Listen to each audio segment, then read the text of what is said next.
Hey everybody, it's Jay, and it's time to talk about your flare.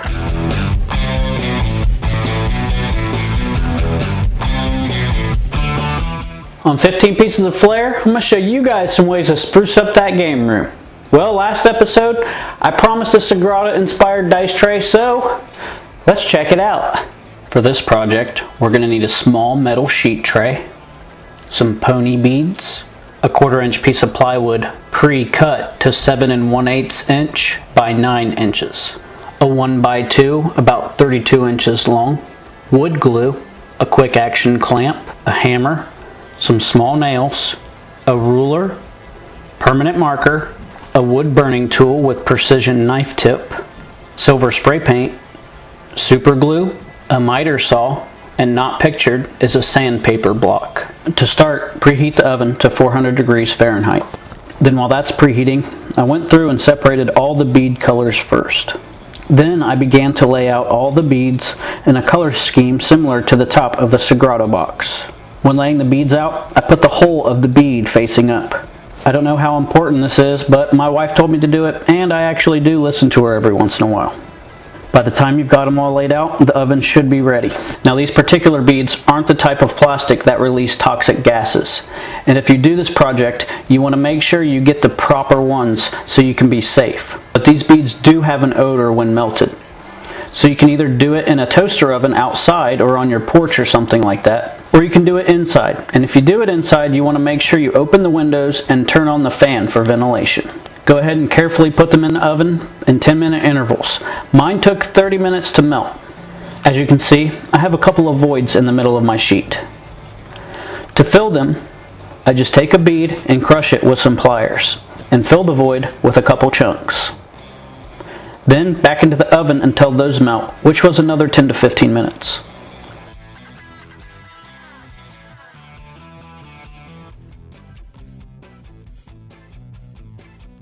As you can see, when it cools down, it pops itself away from the pan and falls out easily. Now on to the actual tray. You can measure out each cut with a tape measure, but I prefer the method where you use your base piece to measure. You go ahead and cut the wall piece to 45 degrees on one side. Then you take your wall piece with the side cut to 45, then measure it using the base and mark onto the wall the exact length of the base. Then cut at that mark at an opposite 45-degree angle. Use this method for 2 of the perpendicular walls.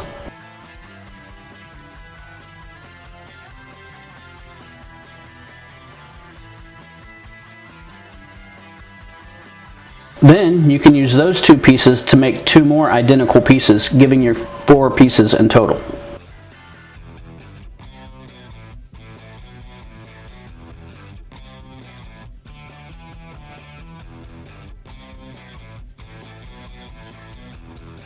Then using the same gluing, clamping, and nailing process as my coffin dice tray, go ahead and put a bead of wood glue on the bottom of a wall piece, then quick action clamp it into place.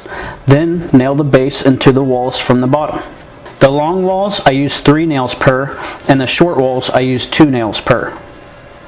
Always double check to make sure the walls are in the best orientation and not crooked before nailing.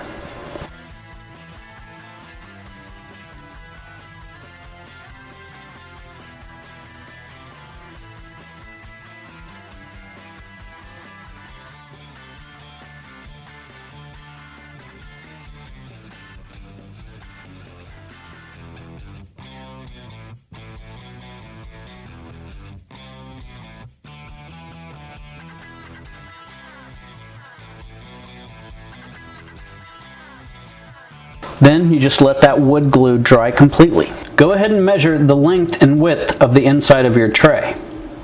I just put my ruler onto the tray and marked it exactly on my ruler each measurement to make it easier. Then I marked onto my melted beads with the permanent marker the width all the way down that I needed to cut. Using my wood burning tool with precision knife tip, I carefully cut along that line. I found making a slow and steady cut was the easiest. And the best technique ended up being making a long, slow score along one side, then flip it over and make a long, slow score along the other side. Then you can just easily break the piece off in a nice clean cut. Once you have the width cut, you can mark along one side to cut off the rounded edges.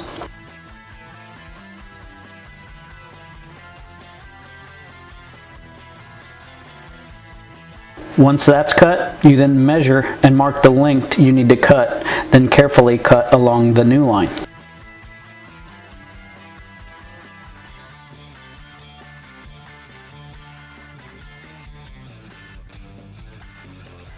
Once you have all your sides cut, you can take your sandpaper block and sand the edges.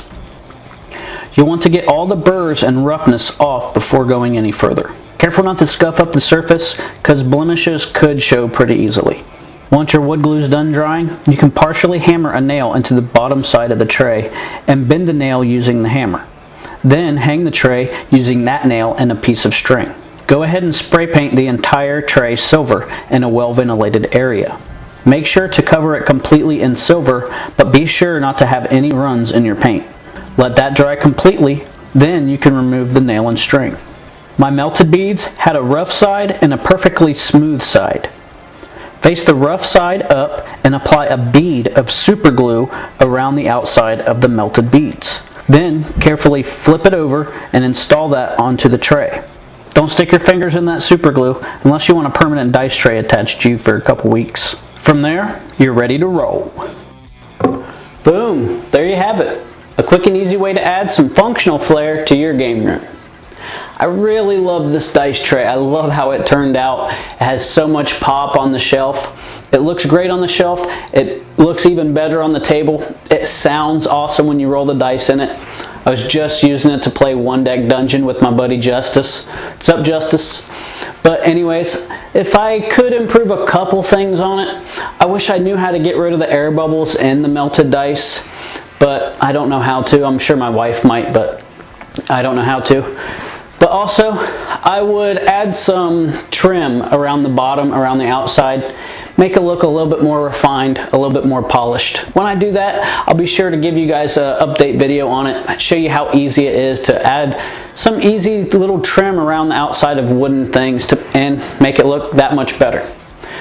Otherwise, I think it's pretty awesome. I'm definitely going to use this thing all the time whenever I can if I'm not using my coffin tray. Anyways, on a side note, if any of you guys want a chance at winning Codenames Marvel, I'm giving it away on my Facebook page and a small piece of flair to go with it. But if you guys just want to check that out, pique your interest, go there and enter to win. But if you guys have any suggestions on games or ideas you'd like me to make into some flair, leave them in the comments below or shoot me a message on my Facebook page, pique your interest, or Twitter or Instagram at halfhandicapped. Those work too. But don't forget, 15 pieces of flair is the bare minimum. Some people choose to do more, and we encourage that. Have fun, everybody.